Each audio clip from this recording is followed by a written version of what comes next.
So for our project, we researched ethical issues surrounding social media, commonly and uncommonly known, in order to share a better understanding of what makes many social media sites unethical and what might constitute an ethical social media. We chose this topic because most people today use some form of social media. According to Jay Clemens in an article published on Statista.com, in 2008, 10% of the US population used some form of social media. In 2019, that amount grew 8 times to 79%. I hope this helps you to understand the scope of the issues we will explain surrounding social media. So, what are these issues?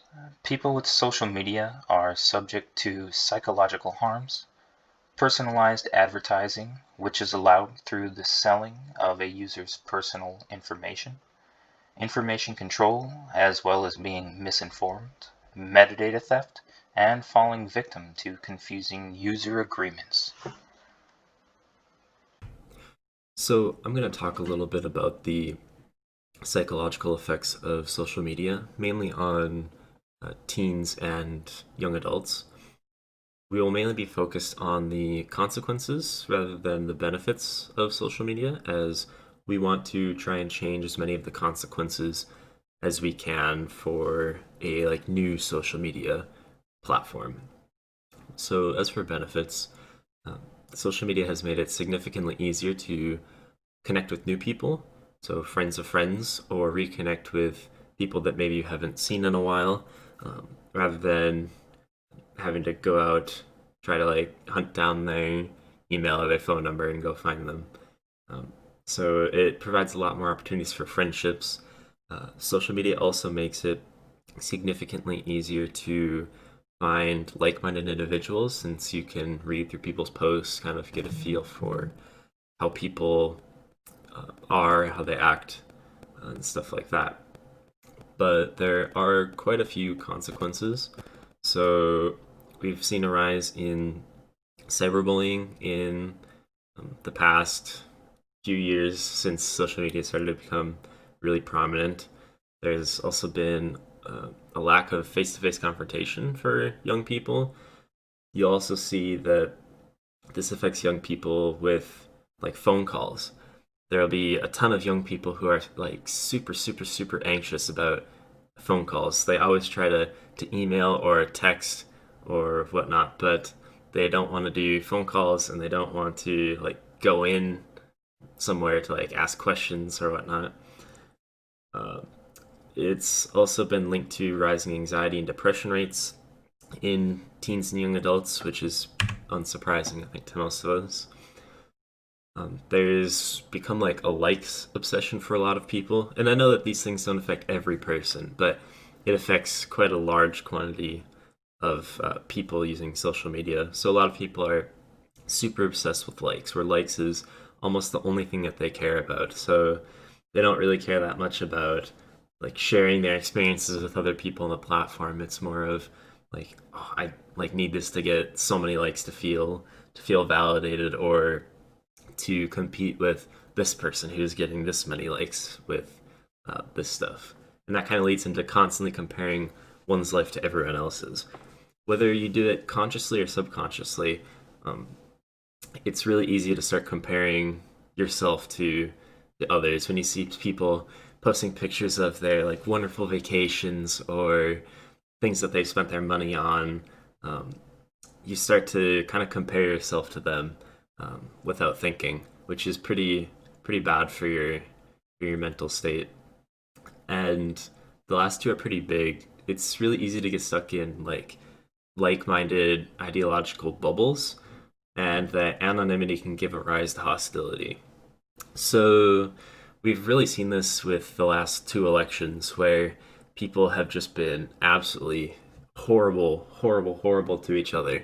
Where you get, when you look at subtweets or Facebook pages, you'll get groups of like minded individuals that absolutely go on full out attacks on people. And usually, whatever group they're attacking will send those attacks right on back. And while you're not necessarily anonymous on every platform. You have more anonymity than if you're arguing with those people in person. Um, so a lot of these negative aspects we are looking to change through creating a new social media platform that will hopefully be able to benefit people more than the possible consequences. Personal advertisements in social media.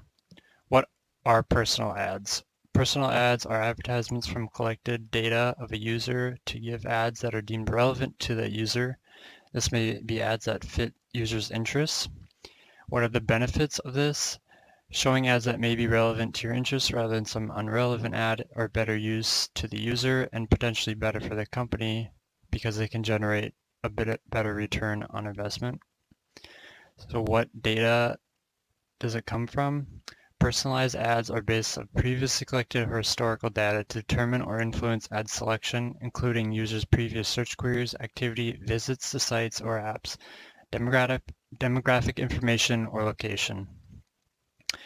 The ethics with personalized ads deals with user privacy and company transparency.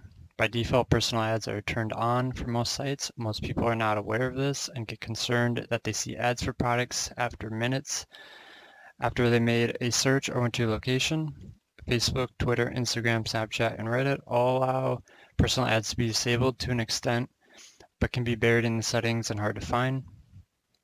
However, other companies such as your ISP may be collecting and selling your data without you realizing it. And since ads are not going anyway and privacy is becoming an important factor, many of these social media companies are allowing users to choose ad preferences. This allows personalization of ads, but not at the cost of privacy. Now to talk about social media and information dissemination. In today's society, social media apps play as big a role as news sites for getting information out. It allows individuals to push out information whenever they like, along with businesses and governments. It can allow for conversation, discussion, opinions, information regarding events, and just general conversation and information to be released to the world in a matter of seconds from almost anywhere. This is what makes social media apps such as Twitter and Facebook so popular. Having a platform like these are great benefits to society and for businesses alike, and no doubt has changed how information is disseminated. So while it is great that anyone could share information to the world in a matter of seconds, this can breed lots of false information.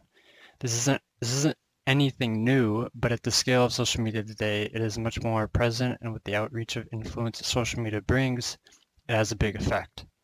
Since misinformation has become such a big problem, social media companies are using their power to try to control this misinformation. Harvard Kennedy Law School found that misinformation about COVID-19, for example, is circulated more on Twitter as compared to traditional media. Twitter has then recently been tagging users' posts about COVID-19 and the recent election that they deem is misinformation.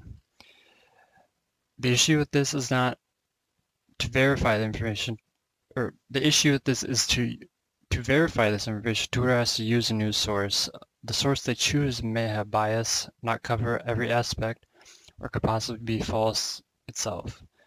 Twitter and Facebook have been known to remove pages and content of things that do not violate their guidelines, but then later say it was just an error. It is difficult to confirm whether things people say are true or not and their intent behind it, but yet as long as they don't violate the terms, it is within their right to post whatever they want.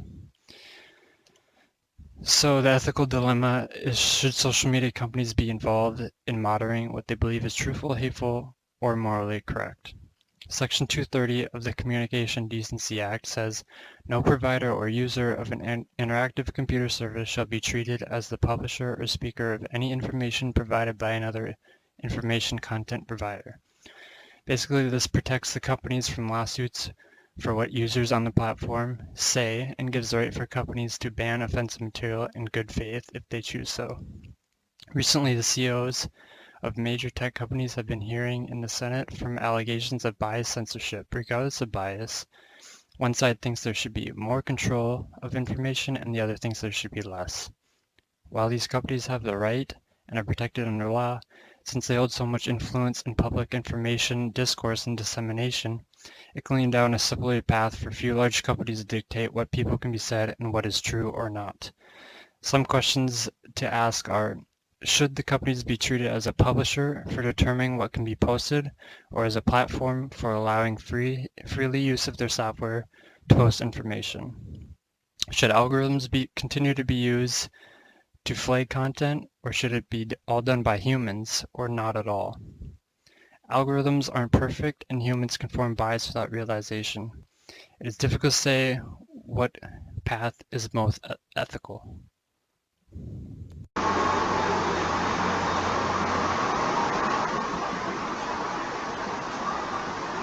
So I'm going to talk about metadata stored in images. Why is this done, and is it ethical with regards to social media sharing? In order to answer this question, we must define what type of metadata is stored in images. For example, JPEGs may include EXIF files, which hold info about camera settings and manufacturer, and can include dozens of specific details such as the date of the picture, the shutter speed of the camera, and whether the flash was enabled. It may also store thumbnails of the picture or give instructions on how browsers should orient the picture. There are IPTC files, which hold user-added metadata, can include information about the photographer and copyright holder. 8BIM files, which are added by Photoshop. ICC files, which contain information about embedded color profiles. Ensure the image looks consistent over various devices. Other metadata noteworthy of being included in images include location, alt text, and other tags. If geotagging is enabled on your phone, your location is included. Images on the internet often contain alternate text for when the browser cannot find the image. Web developers can add short descriptions or tags to metadata to help search engine optimization, SEO, find the images easier. So what does social media do with it? Well, it's common practice to strip out all the metadata in an effort to help avoid issues about disclosing customers' location. Facebook strips out most of it. However, they do retain some fields, like for the EXIF format, it retains creator and copyright notice fields. For image interchange model format, it retains creator job title, copyright notice, credit line, source, description writer, instructions, and job ID fields. However, the latter two are modified by Facebook. Why? No one is sure, as Facebook has not publicly documented the reason.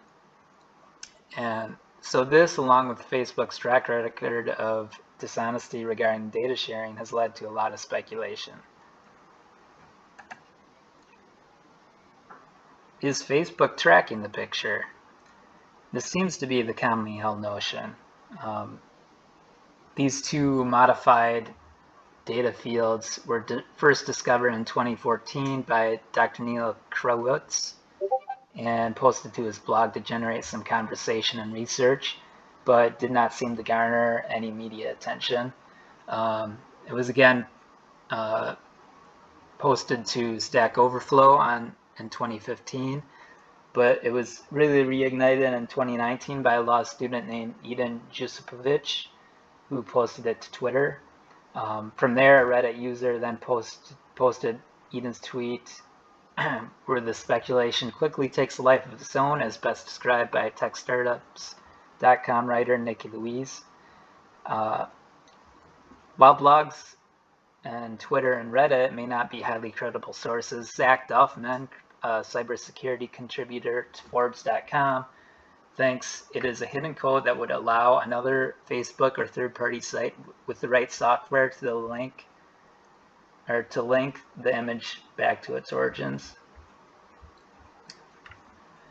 The good news is that some apps like Twitter rip out all of the data.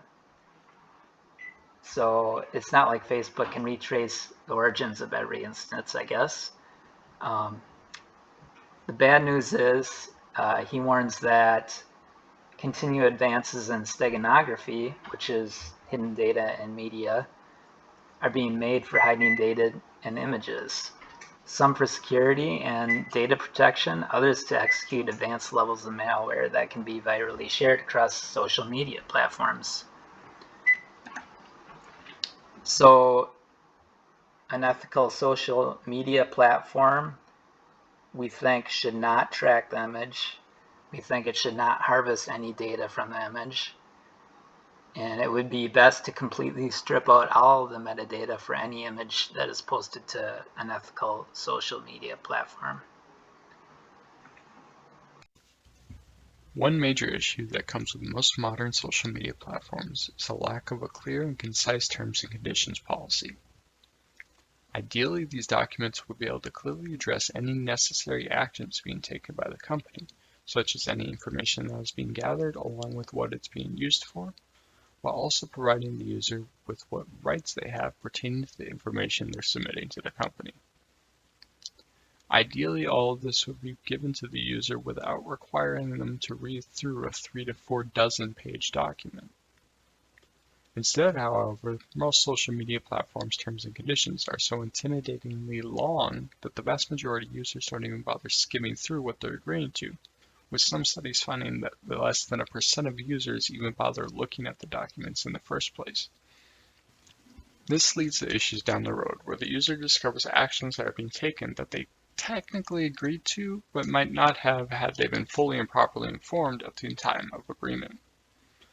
A good example of this occurring is when many Facebook users were shocked to see their own personal photos that they had uploaded to the site being used in advertisements and other marketing directives, not only on Facebook's site, but on other sites as well.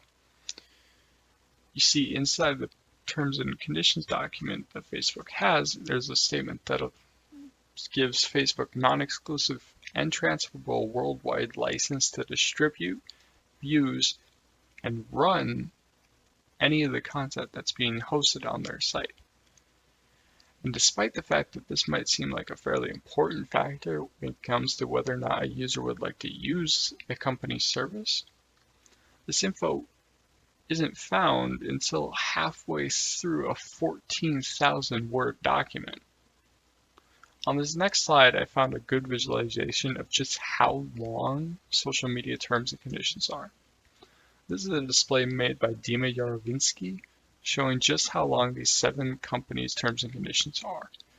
The average between all of them is 12,000 words. To put that into perspective, it would take an average adult reader approximately 1 hour to read 12,000 words. So in summary, the ideal social media website would have a 1 to 2 page document clearly detailing the actions being taken by the company as well as the user's rights pertaining to these actions, or at the very least would move all the more user impactful policies closer to the beginning of the document so that the user can be more accurately informed, instead of hiding these more vital pieces of information in the middle of the document. So with all this in mind, what would describe an ethical social media? Well, we could split this up into positive and negative features. Positive features are features that are implemented, and negative features are common features that would be intentionally excluded. So some positive features, you definitely be able to have friends. A good thing of social media is being able to keep in contact with other people or meet new people. However, there would not be any displaying of friends, so that would be a negative feature. On with the positive features, you'd be able to post text and images. You'd have parental control for minors, optional comments, anonymous posting, and an understandable user agreement. With the negative features, you'd also not be able to display any likes. There would be no selling of personal data by the social media company, as well as no advertising. So in conclusion, just a few things to think about. Is social media worth it? And should current social media companies adjust to some sort of ethical standard? Thank you.